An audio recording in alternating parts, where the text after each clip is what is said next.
Қызғалдақтай құлпырған қырмызы гүлімізді, өкілеген үмітімізді теңіне қосып, құтты орнына қондыру ата-ананың парызы.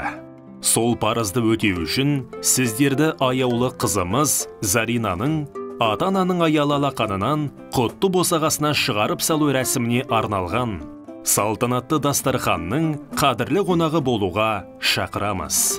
Құрметті ағайын, туған туыс, құда жекжат, дос жарандар, сіздерді маусымның 12-ші жұлдызы сағат 14:00-де Ақсуат ауылы Раушан мейрамханасында өтетін қызымыз Заринаның ұзату тойына шақырамыз.